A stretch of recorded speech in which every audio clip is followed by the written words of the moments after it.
มีความยุ่งยากในนึงเนาะขอโทษขออภัยหลายๆบานอยู่ที่พิกอยู่ห่างมาบานเลข14เปิดยาวขึ้นมาอย่างบพันผู้ลินของเพื่อนละลูบี้เตะยาวขึ้นไปผู้สาประตูชาญยาวขึ้นมาบานอยู่ที่แดนกลางแข่งออกมาฮารุซักให้ออกไปกันพิกยิง1-0WAG ขึ้นนำลูบี้ไป1-0จากการยิงของหมายเลข8พิกเป็นบานเยินของ WAG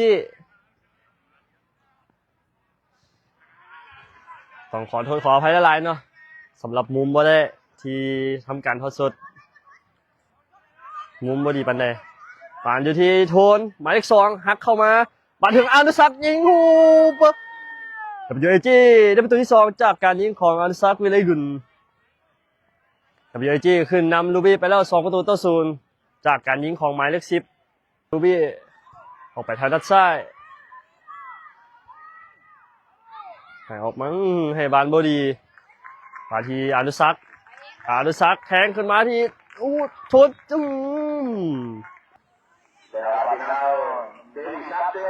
สบายดีทุกคนที่เข้ามาครับชมเนาะสบายดี 1,000 คนอันที่ผู้ชาประตูให้ออกไปทางด้านซ้ายจะเตะสาดขึ้นแต่ยังบ่ผ่านผู้เล่นของ WAG เตะยาวเข้ามาเข้าด้านกลางยิงยังตีผู้ชาประตูอนุสักยิงซ้ำเข้าไป WAG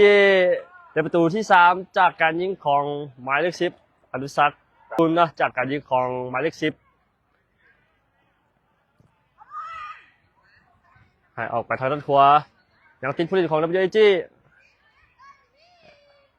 มาที่อนุสักยิงเลยติดเซฟยิงซ้ำยังติดผู้เล่นของทางด้านลูบี้ออกหลังไป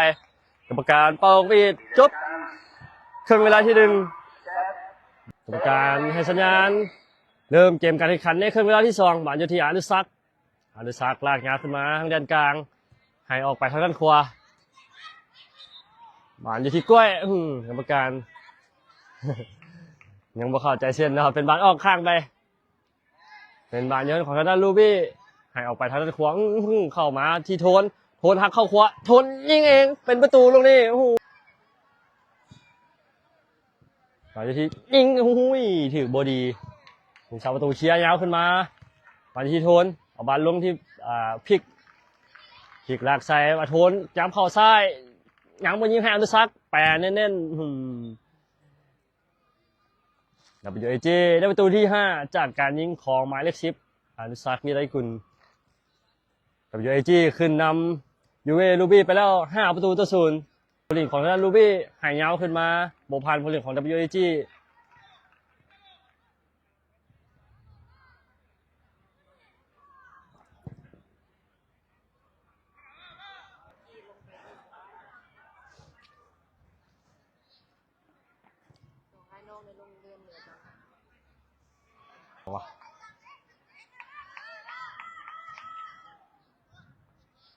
ให้ออกมาหมายเลข13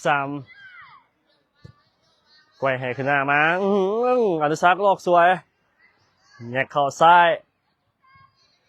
ผ่านเข้าไปหน้าประตูติดเซฟผู้สาประตูเอาเข้ามายังโบพันผู้เล่นของ WAG เชียร์ยังเขียวโบพันหวานจะทีหมายเลข8ยิงเข่ามือผูกสาประตูนั่นเป๊ปซี่นี่จะเป็นรุ่น10 ปีทางความในรายการมิกฟุตบอล7เนาะเปิดเข้ามาต่ำคานน่าเสียดายลูกนี้สำหรับลูบี้ยังได้หวานอยู่หักเข้าซ้ายให้ออกมาหมายเลข4ยังบ่ยิงหักเข้าในยังคุกคิกกันหน้าประตูยิงไกลเลยลูกนี้เข่ามือผูกสาประตูเป๊ปซี่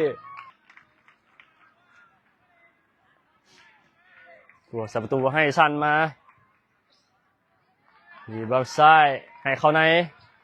หมายเลข6ให้ออกมายังเอกป้อมบานกันเอาสำหรับหมายเลข12กับหมายเลข8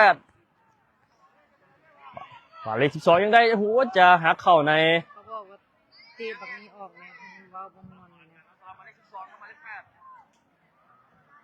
ตีแบบนี้ออกจากอะไรดูหลายคนว่าอะไรเป็นอย่างนี้แบบนี้ขี้ อาริยานุซักให้มาทีโอ้ยลักกี้ถึงได้ยิงเลยหรือเปล่ายิงเป็นประตูลูกนี้WAG ขึ้นนำลูบี้ไป6-0จากการยิงของหมายเลข15ลักกี้นะหรืออนุรักษ์ลูบี้แต่ยาวขึ้นมาให้เข้ามาที่เลนกลางชื่อพลิกดักได้ให้ออกไปทางด้านซ้ายอนุรักษ์ขอให้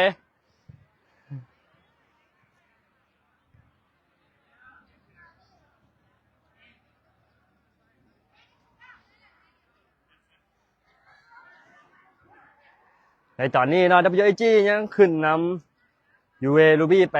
6-0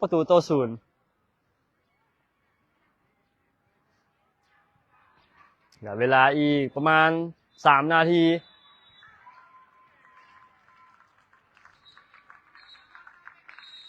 บ่ฮอด3 นาทีซ้ำเนาะกรรมการเป่าปีดจบเกมการแข่งขัน WAG ประเดิมนัดแรกเอาชนะทีมจากเจ้าภาพไป6-0